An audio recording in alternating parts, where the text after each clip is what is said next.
Hello guys, இன்னைக்கு நம்ம தேங்கோட first show தான் பார்க்க போகிறோம். பார்ட் 14. போன பார்ட் இதோட கம்ப்ளீட் பண்ணியிருந்தேன்னா, இந்த தேங் பையன் தெரிஞ்சு பண்ணுறானா தெரியாமல் பண்ணுறானானே தெரில. நேராக கங்கு கிட்ட போய், இன்றைக்கி நான் லூனாவை பிக்கப் பண்ண முடியாது, நீ பிக்கப் பண்ண முடியுமா அப்படின்னு கேட்டு இருந்திருப்பான். அவளும் ஐயோ நம்ம பொண்ணு நான் பிக்கப் பண்ண மாட்டேனா அப்படின்னு குழஞ்சிட்டு இருந்திருப்பான். இதை பார்த்தா வயனுக்கா கட்டுப்பாக இருக்கும். விறுவிறு வந்து என்ன நடக்குதுங்க அப்படின்னு கேட்டுட்டு இருந்திருப்பா. அதோட அந்த பாட்டை நான் கம்ப்ளீட் பண்ணியிருந்தேன். So let's continue to the part 14. அப்போ அப்போ நீ என்ன சொல்ல வர? எனக்கு ஒன்றும் புரியலையே. அதாவது வயன், நீ வெறும் அம்மாவை மட்டும் இரு. இதுக்கடுத்து பிள்ளைய வளர்க்குறத அவள் பார்த்துக்கிட்டோம், நீ சும்மா இரு, அது போதும். யாரும் பிள்ளைய யார் வளர்க்குறது? இங்கே பாரு தயம், நீ தேவலாம் பேசிக்கிட்டு இருக்க.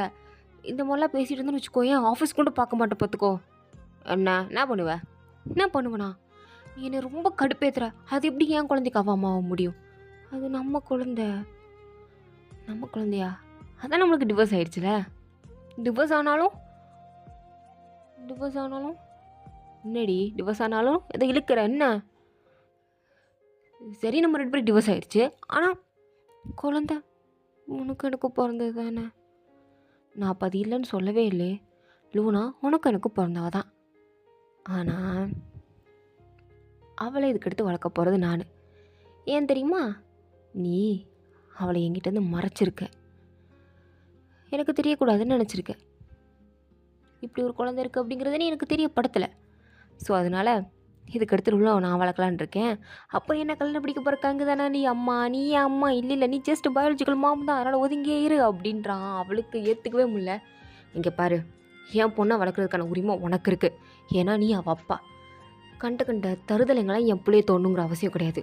நீ இதே மாதிரி பண்ணிட்டு இருந்தேன்னு வச்சுக்கோயேன், நான் கண்டிப்பாக உன் மேலே கேஸ் கொடுப்பேன். கொடு, நானும் கொடுக்குறேன். எனக்கு பயமா? நீ கொடுத்தா நானும் கொடுப்பேன். அப்படியா? கொடுப்பியா? கொடுப்பேன். நான் கொடுக்க மாட்டேன்னு நினச்சிட்டு இருக்கியா? சரி, பார்த்துக்கலாம், கேஸில் பார்த்துக்கலாம். நான் கண்டிப்பாக உன் மேலே கேஸ் போடுவேன் தயம். எதுக்கு போடுவேன்? குழந்தைய பார்த்துக்கணும் வேண்டி போடுவியா இல்லை எதுக்கு போடுவேன்? இவ்வளோ போய் என் குழந்தைய கமெண்ட் சொல்கிறீங்களா? அதுக்கே போடுவேன் தனி கேஸுப்பா அப்படின்னு கத்தி விட்டுட்டு போயிட்டா. தேங்க்ஸ் சிரிச்சிட்டே. எப்படி இவ்வளோ வெறுப்பேற்றி பார்த்தாலும் காமெடி பீஸாக தான் இருக்கா, கொஞ்சம் கூட சீரியஸ் ஆக மாட்டேங்கிறா பாரு அப்படின்னு சிரிச்சிட்டு இருக்க.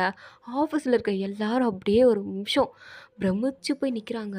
ஏன்னா அவங்களுக்கெல்லாம் தெரியாது தேங்கோட எக்ஸ் ஒய்ஃப் ஒயன் அப்படிங்கிறது.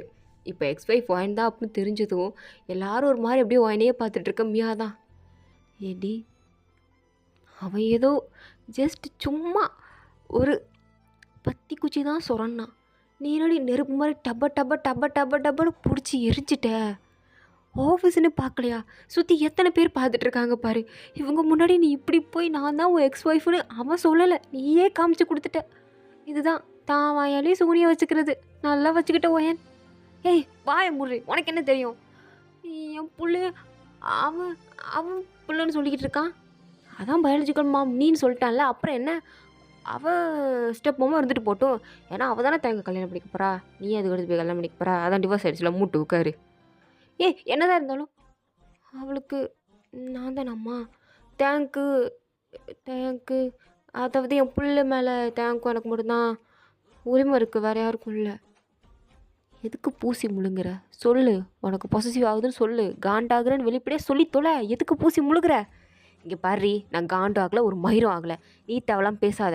நீ தான் என்னை அப்படியே கன்ஃபியூஸ் பண்ணி விட்ற. எனக்கு அவ்வளோ டென்ஷன் ஆகுது, அவ்வளோ கடுப்பாகுது. அப்படியா? பார்த்தா அப்படி தெரியவே இல்லையே. இங்கே பாருமையா, எனக்கு உண்மையை சொல்லணும்னா எனக்கு ஏன்னு தெரியல, ரொம்ப கோபமாக வருது. அதுவும் இந்த லூனா விஷயத்தில் இவன் சொல்லிகிட்டே இருக்கான், நீ எல்லாம் அம்மா, அவள் தான் அம்மான்னு சொல்லும்போது எனக்கு என்னமோ ஒரு மாதிரி இருக்குது. இத்தனை நாள் ஒன்றும் தெரில, எனக்கு இப்போ ரொம்ப கடுப்பாக இருக்குது அப்படின்னு நேராக கேன்டீனில் போய் உட்காந்து 4 ஐஸ்கிரீம் உட்காந்து சாப்பிட்டுட்ருக்கா. மியா பார்த்துட்டு கிழிஞ்சது. ஜலதோசை பிடிச்சிக்காமா, எதுக்கு இவ்வளோ ஐஸ்கிரீம் சாப்பிட்ற? சின்ன குழந்தைங்க கூட கம்மியாக சாப்பிடும், நீ என்னடி இப்படி சாப்பிட்டுட்ருக்க? உனக்கு தான் தெரியும்ல, நான் டிப்ரெஷன் வந்தால் ஐஸ்கிரீம் தான் சாப்பிடுவேன்னு. அப்புறம் என்ன, மூடி நீ உட்காரு அப்படின்னு சொல்லிட்டு இருக்கும்போது தான் தேயாங்கும் கங்கு ஜோடி போட்டு கேன்டீனுக்குள்ளே வராங்க. அவங்கள பார்த்ததுமே எனக்கு அப்படியே ஒரு ஸ்கூப் ஐஸ்கிரீம் எடுத்து அபக்கரம் வாழை போட்டுட்டான். அம்மியா பார்த்துட்டு வாயி அப்படின்னு சொல்கிறதுக்குள்ளே அது ரொம்ப ஜில்லுன்னு ஆயிடுச்சு போல். எனக்கு அதை முழுங்கவும் முடியல, துப்பவும் முடியாமல் ஒரு ரியாக்ஷன் கொடுக்குறா. மியா பார்த்துட்டு என்னடி பண்ணி வச்சுருக்க அப்படின்னு டிஷ்யூ எடுத்து வாயை தொடச்சிட்ருக்க. தேங்க இதை பார்த்துட்டு பைத்தியக்காரி ஏதாவது பண்ணி தொலைகிறது ஹாட் வாட்டர் இருந்தால் கொடுங்க அப்படின்னு ஹாட் வாட்டரை வேகமாக வாங்கி ஓனோட வாயில் ஊற்றுறான். அதுவும் சுட்டுருச்சு போல. அவன் ஒரு மாதிரி தேங்க பார்த்து முறைக்க, சாரிடி சுட்டுருச்சா, இந்த ஐஸ்கிரீம்னு மறுபடியும் ஐஸ்கிரீம் எடுத்து வாய்க்குள்ளே போடுறான். அப்பயும் ஒரு மாதிரி பார்க்க, ஐயோ சாரிடி அப்படின்னு டிஷ்யூ பேப்பர் வச்சு எல்லாத்தையும் தொடச்சிட்டு இருக்காங்க. எனக்கும் ஒரு செகண்ட் எனக்கு ஜன்னி வந்த மாதிரி ஃபீல் ஆச்சு. அடுத்த ஒரு செகண்ட் என் வாயை பொசுகிற மாதிரி ஃபீல் ஆகுது. என்ன 2 பேரும் மாறி மாறி பண்ணுறீங்க, நிப்பாட்டுங்க, என்னை இன்னும் டிப்ரெஷன் ஆக்காதீங்க, விடுங்க அப்படின்னு அப்பாடு உட்காந்துருக்க கங்கு வேகமாக வந்து, தயாங் நீங்கள் என்ன இவளுக்காண்டி பணியோடலாம் செஞ்சிட்ருக்கீங்க, அவளுக்கு பண்ணுறதுக்கு நிறைய பேர் இருக்காங்க, நீங்கள் வாங்க. பிள்ளைய ஸ்கூல்லேருந்து கூப்பிட்ற நேரம் வந்துடுச்சு, நம்மளோட போய் குழந்தைய கூப்பிடலாம், எதுக்கு தேவையில்லாத பசங்களை பற்றி நீங்கள் பார்த்துட்ருக்கீங்க, வாங்க. ஆமாம் கண், லூனாவை கூப்பிடணும்ல, லூனா வேறு வரும்போது ஐஸ்கிரீம் வாங்கிட்டு வர சொன்னான், அந்த ஞாபகத்தில் கேண்டீன் வந்தேன் அப்படின்னு அவன் பாட்டுக்கு ஐஸ்கிரீம் வாங்கலான்னு போகிறான். பட் அவளுக்கு ஐஸ்கிரீம் ஃப்ளேவர் என்ன அப்படிங்கிறது தேங்க்ஸ் தெரியல. ஸோ நான் வாங்கிக்கிட்டேன். லூனாக்கு என்ன ஐஸ்கிரீம் ஃப்ளேவர் பிடிக்கும், உனக்கு என்ன கரும்பு பிடிக்குமோ அதுதான் அவளுக்கும் பிடிக்கும் அப்படின்ட்டு போயிட்டா. தேங்க்ஸ் சிரிச்சிட்டே, என் பொண்ணு என்னைய மாதிரி தான் இருக்கா, அது என்ன ஐஸ்கிரீம் விஷயத்தில் அப்படியே அவங்க அம்மா மாதிரி தான், நிறைய ஐஸ்கிரீம் சாப்பிட்றா, பட் ஃப்ளேவர் மட்டும் எனக்கு பிடிச்ச மாதிரி அப்படின்னு சிரிச்சிட்டு இருக்கும்போது இந்த கங்குக்கு தேங்க் என்ன ஃப்ளேவர் பிடிக்குன்னு கூட தெரில. தேங் உனக்கு என்ன ஃப்ளேவர் பிடிக்கும் அப்படின்னு இப்போ தான் கேட்குறா. தேங் மேலேருந்து கீழே வரைக்கும் பார்த்து, இத்தனை வருஷமாக என் கூட இருக்க, இது கூட தெரில, ஆனால் அவளுக்கு என் கூட இல்லைனாலும் என்னை பற்றி நல்லாவே தெரியுது, அதுதான் அவள் அப்படின்ற மாதிரி பார்த்துட்டு, ஸ்ட்ராபெரி ஃப்ளேவர் கொடுங்க அப்படின்னு கேட்குறான். அப்போ தான் அந்த கங்குக்கே தெரியுது, ஓ இவனுக்கு ஸ்ட்ராபெரி ஃப்ளேவர் தான் பிடிக்குமா அப்படின்னு. இவனும் வந்து ஐஸ்கிரீம்லாம் வாங்கிட்டு நேராக ஸ்கூலுக்கு தான் வந்துட்டுருக்கான். லூனாவும் அப்படியே வெளில வந்து நின்றுட்டுருக்க. வாயன் வந்து லூனாவை பார்க்க வரல, ஏன்னா அவள் டிஸ்டன்ஸ் தான் கீப் பண்ண ஆரம்பிச்சிட்டால. ஸோ அதனால் லூனாவை பார்க்க வரல. தேங்கும் அந்த ஐஸ்கிரீமை லூனா கிட்டே கொடுத்து காரில் உட்காந்து சாப்பிடுமா அப்படின்னு அவளை காரில் உட்கார வச்சுட்டு ஐஸ்கிரீமை ஓப்பன் பண்ணி கொடுத்ததுக்கப்புறம் சுற்றி முற்றி பார்க்குறான். என்னடா நம்ம ஆளை காணமே, இந்நேரம் ஓடி வந்துருப்பாளே புளியை பார்க்குறதுக்கு, காணமே அப்படின்னு சுற்றி முற்றி பார்க்குறான். வாயன் இல்லவே இல்லை. தேங்க் ஒரு மாதிரி டிசப்பாயிண்ட் ஆகிடுச்சு, என்ன இவன் வரவே இல்லை, என்ன நினச்சிட்டு இருக்கா, நேற்று மாறு விஷயத்தில் வந்தா இன்றைக்கி நான் புள்ள மேலே பாசம் இல்லையோ, ஒருவேளை நம்ம சொன்னதை சீரியஸ் எடுத்துகிட்டு வரலையா, இருடி இரு உனக்கு இருக்குது அப்படின்னு காருக்குள்ளே வந்தா. பாப்பா வேற, அப்பா அம்மா எங்க, பாட்டி சொன்னாங்க அம்மா ஈவினிங் வருவாங்கன்னு, அம்மாவை காணோம், எனக்கு அம்மா வேணும், அம்மாட்ட கூட்டிகிட்டு போங்க. இல்லை லூனா, அது உன் அம்மாக்கே உன்னை பார்க்க இஷ்டம் இல்லைல்ல. இல்லை நீங்கள் போய் சொல்கிறீங்க, என் அம்மாக்கெலாம் என்னை பார்க்க இஷ்டம் இருக்கும், நீங்கள் தான் தேவை அப்படி சொல்லிட்டு இருக்கீங்க, அப்போல்லாம் ஒன்றுமே இருக்காது, என் அம்மாவுக்கு நானும் ரொம்ப பிடிக்கும். சரி சரி சரி சரி சரி சரி கூல் டவுன். இப்போ என்ன, அம்மாவை பார்க்கணும் அப்படி தானே? ஆமாம் பா, நான் கூட்டிகிட்டு போகிறேன் அப்படின்னு நேராக ஓனோட வீட்டுக்கே கூட்டிகிட்டு போயிட்டான். கூட்டிகிட்டு போய் பாப்பா இறக்கி விட்டுட்டு, போ உங்கள் அம்மாட்ட போய் 5 நிமிஷம் பேசிட்டு வா அப்படின்னு அமுச்சுட்டு தான் குடு குடு குடுக்குறோம் வீட்டுக்குள்ளே ஓடிட்டா. ஓ என்னன்னு தெரில, ஓடின அடுத்த செகண்ட் டொம்முன்னு ஒரு சத்தம். தேங்கு என்னடா இது டொம்முன்னு ஏதோ சத்தம் கேட்குதே, பாப்பா இப்போ கீழே விழுந்துட்டாளா அப்படின்னு உள்ளே ஓடி வந்து பார்த்தா, ஆக்சுவலாக பாப்பா வந்து கீழே வந்திருப்பா, வாயன் மேலே ஸ்டெப்ஸில் இருந்திருப்பா. பாப்பாவை பார்த்து சந்தோஷத்தில் ஓடி வரேன்னு பாவம் அவள் கையில் பாத்திரம் வச்சுருப்பா, அதோடு சேர்ந்து படியில் உருண்டு டொம்முன்னு கீழே விழுந்துட்டா. விழுந்து அதிர்ச்சியில் மயக்கமும் போட்டு விழுந்துட்டா. பாப்பா உட்காந்து அழுதுட்டு இருக்கும் போது தேங்க் ஓடி வந்து, ஹே வாயன் பைத்தியக்காரி என்னம்மா பண்ணி வச்சுருக்கா பாரு, என்னாச்சு மாலூனா? அப்பா நான் கீழே ஓடி வந்தேனா, அம்மா என்னை பார்த்து சந்தோஷமாக மேலேருந்து ஓடி வந்தாங்களா, கால் தவறி மாடியிலேருந்து உருண்டு விழுந்துட்டாங்கப்பா அப்படின்னு உட்காந்து அழுதுட்டுருக்க. தேங்க அப்படியே வாயனை தூக்கிட்டு நேராக ஹாஸ்பிட்டல் தான் போகிறோம். ஹாஸ்பிட்டல் போய் வாயனை அட்மிட் பண்ணிட்டு கொஞ்சம் என்ன ஏதுன்னு பாருங்கள் அப்படின்னு சொன்னதும் அவங்களும் செக் பண்ணி பார்க்குறாங்க. பார்த்துட்டு வெளில வந்து, சாரி சார் எங்களை மன்னிச்சிடுங்க. என்ன சொல்கிறீங்க, எதுக்கு சாரி கேட்குறீங்க, என்னாச்சு? இல்லை மேடம் மட்டும்தான் எங்களால் காப்பாற்ற முடிஞ்சது, பட்டு குழந்தை இறந்து போச்சு, சாரி சார் அப்படின்னு சொல்லிட்டு போயிட்டாங்க. தேங்க் ஒரு செகண்ட், என்னது ஒரு நிமிஷம் டாக்டர், என்னமோ சொன்னீங்களே, நீங்கள் செக் பண்ணது வாயன், அதோ அவளையே செக் பண்ணிங்க, அவ்வளோ ப்ரெக்னெண்ட்டாக இருந்தா? ஆமாம் சார், அவங்க தான் ப்ரெக்னெண்ட்டாக இருக்காங்க. ப்ரெக்னென்ட் ஆகி ஒரு 15 டேஸ் இருக்கும், 15 நாள். எனக்கு தெரிஞ்சு அவங்களுக்கே இன்னும் தெரிஞ்சிருக்காதுன்னு தான் நினைக்கிறேன். நீங்கள் நிஜமாக தான் சொல்கிறீங்களா? ஆமாம் சார், அவங்க ப்ரெக்னெண்ட்டாக இருந்தாங்க, பட் மாடியிலேருந்து கீழே வந்ததில் அபார்ட் ஆகிடுச்சு. சாரி சார், குழந்தைய காப்பாற்ற முடியல. அது ஒரு 45 டேஸ் பேபியாக இருந்தால் காப்பாற்றிருக்கலாம், பட் அது இப்போ தான் லைட்டாக பார்ன் ஆகிருந்திருக்கு, அதுக்குள்ளே இந்த மாதிரி ஆயிடுச்சு சார், சாரி சார் அப்படின்ட்டு போயிட்டாங்க. தேங்காய் தலையில் இடி விழுந்த மாதிரி இருக்குது, அப்படியே ஒரு மாதிரி செரைஞ்சு போய் உட்காந்துட்டான். கரெக்டாக இந்த விஷயம் கேள்விப்பட்டு தேங்கோட அம்மாவும் ஓடி வந்திருப்பாங்க. ஓடி வந்து, என்னடாச்சு தேங்க, என்னாச்சு, எதுக்கு இப்படி உட்காந்துருக்க, என்னடா ஆச்சு, வாயை தந்து சொல்லுடா, ஏதாவது பதில் சொல்லி, எதுக்கு பேரஞ்ச மாதிரி உட்காந்துருக்க? லூனாம்மா நீ ஓகே தானே? நான் ஓகே பாட்டி, அம்மா தான் ஒரு மாதிரி மயக்கம் போட்டு விழுந்துட்டாங்க, உள்ளே தான் வச்சுருக்காங்க அப்படின்னு சொன்னதோ, இவனை கேட்டு ஒரு பிரயோஜனமும் இல்லை அப்படின்னு நேராக டாக்டரே போய் பார்த்து தேங்கோட அம்மா எல்லாத்தையும் கேட்குறாங்க என்ன ஆச்சு அப்படின்னு. அப்போ தான் அவரு சொல்கிறாரு, இந்த மாதிரி அந்த பொண்ணு ப்ரெக்னெண்ட்டாக இருந்திருக்குமா, ஆனால் அபார்ட் ஆயிருக்கு அப்படின்னு சொன்னதும் அவங்களுக்கு ஒரு மாதிரி ஷாக்கு. அவங்க என்ன நினச்சிக்கிறாங்கன்னா அது தேங்கோட குழந்தை அப்படின்னு அவங்களுக்கு அட்ரஸ் ஆகலை, வேறு எவனையும் லவ் பண்ணி ப்ரெக்னெண்ட் ஆயிருக்கோளோ அப்படின்னு நினச்சி தேங்கிட்ட வந்து, டே தேங்கு, அது யார் குழந்தைடா, நிறையா லவ் பண்ணிட்டு இருந்தாலா என்ன, இல்லை யார் கூட ரிலேஷன்ஷிப்பில் இருந்தாளா, அந்த பையன் குழந்தை தானே அப்படின்னு கேட்கும்போது தேங்க ஒரு பார்வை பார்க்குறான், பார்த்துட்டு என் குழந்தம்மா அப்படின்றான். என்னடா சொல்கிற, நம்ம வீட்டு வாரிசா, ரெண்டாவது வாரிசா? ஆமாம்மா. டே எப்பட்றா, அது லூனாவை பார்த்த சந்தோஷத்தில் கீழே இறங்கி வரேன்னு தொப்புன்னு விழுந்துட்டாம்மா.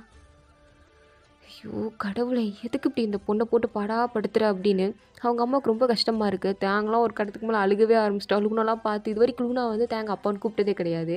இப்போ தேங்க அழுகிறத பார்த்ததும், அப்பா எதுக்கு அழுகுறீங்க, அம்மாவுக்கு இப்படி ஆயிடுச்சுன்னு அழுகுறீங்களா, அழுகாதீங்கப்பா அப்படின்னு அவளும் கட்டி பிடிச்சிக்கிறான். அவனுக்கு குழந்தை தன்னை அப்பான்னு சொல்கிறான்னு சொல்லி சந்தோஷப்படவா, இல்லை இன்னொரு குழந்தை தன்னை விட்டு போயிடுச்சு அப்படின்னு கஷ்டப்படவா அப்படின்னு ஒன்றும் புரியாமல் அவன் பாட்டுக்கு உட்காந்து அழுதுட்டுருக்கான்.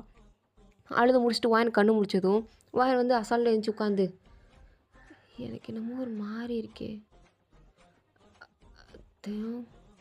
எனக்கு ஏதோ என் உடம்புலேருந்து போன மாதிரி ஃபீல் ஆகுது, என் பாடியிலேருந்து ஏதோ ஒன்று குறைஞ்ச மாதிரி எனக்கு ஃபீல் ஆகுது, என்னவா இருக்கும் அப்படின்னு கேட்டுட்ருக்கா. ஆக்சுவலாக அவளுக்கு தெரியாதுல தான் ப்ரெக்னெண்ட்டாக இருந்தோம் அப்படின்னு. ஸோ அதனால் அவனும் எதுவும் சொல்லிக்கல, இந்த மாதிரி அபார்ட் ஆனது எதுவுமே சொல்லாமல். ஐ திங்க் ஒன்றும் இல்லை, அது நீ கீழே விழுந்துட்ட கொஞ்சம் அதிர்ச்சி ஆகிட்டா, அவ்வளோதான். சரி லூனா எங்க, லூனா கூட்டிகிட்டு வா. ஆ லூனா உள்ளவா அப்படின்னு சொன்னதும் லூனா வரா. வந்ததும் வாயனும் அவளை கட்டி பிடிச்சி அப்படியே சந்தோஷமாக இது பண்ணேன். வாயனுக்கு என்னன்னு தெரியல, ஒரு மாதிரி மனசுலாம் வலிக்குது. தேங்க பார்த்து கேட்குறா, எனக்கு மனசில் ஒரு மாதிரி வலிக்கிற மாதிரி இருக்குது, என்னதோ பண்ணுது, என்ன பண்ணுதுன்னு எனக்கு தெரியல, ஆனால் எனக்கு ஏதோ ஒரு மாதிரி கஷ்டமாக இருக்குது, என்னவா இருக்கும்? இங்கே பாரு, அதெல்லாம் ஒன்றும் கிடையாது, எதுக்கு நீ தாள மாதிரி கேட்டுட்ருக்க, பேசாம இரு. எதுக்கு இவன் எரிஞ்சு விழுகுறான், போடா லூசு பேலே அப்படின்னு அவள் பாட்டுக்கு எதுவும் கண்டுக்காமல் அப்படியே கொஞ்சம் ரிலாக்ஸாக இருக்கா. தேங்கோட அம்மாவும் வந்து பார்க்குறாங்க, பேசுகிறாங்க, நிறைய ஃப்ரூட்ஸ்லாம் வாங்கி கொடுக்குறான். அவளும் உட்காந்து எல்லாத்தையும் நல்லா சாப்பிட்றா. அவளை பொறுத்த வரைக்கும் சரி நம்ம எதோ கீழே விழுந்துட்டோம், அடிபட்டுருச்சு, நம்மளை வந்து சேர்த்துட்டாங்க அவ்வளோதான் அப்படின்ற மாதிரி தான் மைண்ட் செட்டு. தான் ப்ரெக்னெண்ட்டாக இருந்தோம், பிள்ளை கழிஞ்சு போச்சு அப்படிங்கிற ஐடியாவே அவளுக்கு கிடையாது. ஏன் ப்ரெக்னெண்ட்டாக இருந்தோம் அப்படிங்கிற ஒரு நினைப்பே அவளுக்கு இல்லை, ஏன்னா அவளுக்கு தான் தெரியாதுல்ல, அவள் செக் பண்ணியே பார்க்கல. ஸோ அதனால் அவள் பாட்டுக்கு நல்லா சந்தோஷமாக தெரிஞ்சிட்ருக்க. தேங்காய் தூரத்துலேருந்து அவளை பார்க்குறான். இவள் இவ்வளோ நல்லா நிம்மதியாக இருக்காளே, இவளுக்கு மட்டும் அபார்ட் ஆயிடுச்சு, ரெண்டாவது குழந்தை அபார்ட் ஆயிடுச்சுன்னு நான் சொன்னான், இவள் எந்த மாதிரி ஃபீல் பண்ணுவா, இதே மாதிரி சிரிச்சிட்டு இருப்பாளா, இல்லை இதே மாதிரி நிம்மதியாக தான் இருப்பாளா? நிச்சயமாக இருக்க மாட்டா. எனக்கு அவனை பற்றி தெரியும், அவள் கண்டிப்பாக அப்படி இருக்க மாட்டா அப்படின்னு தூரத்தில் அவனே நின்று பார்க்குறான்.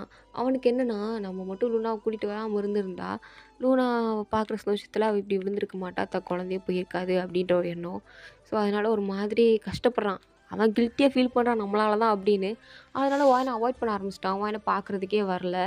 வாயனுமே என்னடா இது, நம்மளும் ஒரு வாரமாக ஹாஸ்பிட்டல் இருக்கும், நம்மளுக்கு என்ன பிரச்சனைன்னு யாரும் சொல்லவும் மாட்டேங்கிறாங்க, இந்த தேங்க் பயிலும் பார்க்க வர மாட்டேங்கிறானே அப்படின்னு அவன் எதுவும் கண்டுக்காமல் அங்கேருந்து ஹாஸ்பிட்டல்லேருந்து கிளம்பிட்டு டிஸ்சார்ஜ் ஆகி வீட்டுக்கு வந்துட்டா. மியா தான் கூட்டிகிட்டு வந்திருப்பா. ஆக்சுவலாக மியாவுக்கு வந்து விஷயம் தெரியும், ஏன்னா தேங்க்ஸ் சொல்லியிருப்பான். சொல்லிவிட்டு இது தயவு செஞ்சு தெரிஞ்ச மாதிரி மட்டும் காட்டிக்காதம்மா தாயே அப்படின்னு சொல்லியிருப்பான். அவளும் சரின்னு சொல்லிட்டு தான் வாயனை பார்த்துக்கிறா. வாயனும் என்ன இத்தனை நாள் நம்மளுக்கு பீரியட்ஸ் வராமல் இருந்தது, இப்போ என்ன பீரியட்ஸ் வருது அப்படின்னு அவளுக்கு ஏதோ ஒரு இடத்துல டவுட் வருது. பட் இருந்தாலும் அப்படிலாம் இருக்காது, ஒரு 2 வாட்டி தானே அவன் கூட ஆயிருக்கும், அதுக்கே வந்திருக்குமா அப்படின்ற மாதிரி அசால்ட்டை விட்டுட்டு அவள் பாட்டுக்கு ஒர்க்குக்கு வர ஸ்டார்ட் பண்ணிட்டா. அப்போ தான் தேங்க ஆஃபீஸ்லேருந்து உள்ளக்க நுழைஞ்சிட்டு எல்லாரையும் பார்த்து பேசிகிட்டு இருந்திருப்பான். வாயின் வரதை பார்த்ததும், நீ எதுக்கு இங்கே வந்த? இது என்ன கேள்வி, ஆஃபீஸ்க்கு வேலைக்கு வந்தேன், உன்னை யார் ஃபஸ்ட்டு வர சொன்னா, நீ ஃபஸ்ட்டு வெளில போ, இங்கெல்லாம் வராத. என்ன நீ புரியல, நான் ஏன் வரக்கூடாது?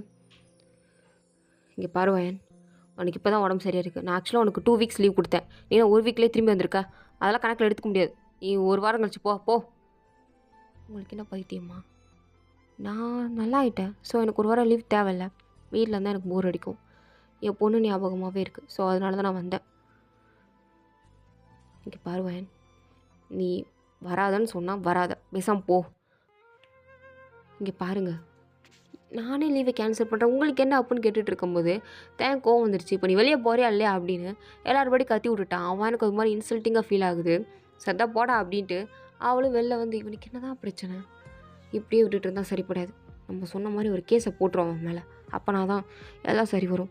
ஏன்னா போகிற போக்க பார்த்தா லூனா அவன் என்கிட்ட இவன் பிடிச்சிடுவான் போல், அதுக்கு இடம் கொடுக்கவே கூடாது, நம்ம இது இப்போவே முடிச்சாகணும் அப்படின்னு நேராக போலீஸ் ஸ்டேஷன் தான் போகிறா.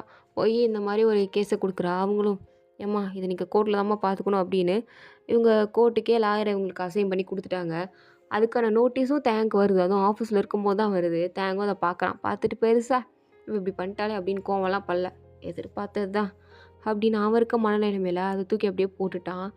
போட்டுட்டு என்னடா பண்ணுறது அப்படின்னு தலையில் கவிச்சிட்டு தான் உட்காந்துருக்கான். ஸோ இதோட பாட்டு வந்து கம்ப்ளீட்டாக இதே டைம் வாட்ச் மாதிரி. ஸோ பிடிச்சிருந்தா லைக் பண்ணுங்கள், ப்ளீஸ் மறந்துடாமல் சப்ஸ்கிரைப் பண்ணுங்கள். ஓகே.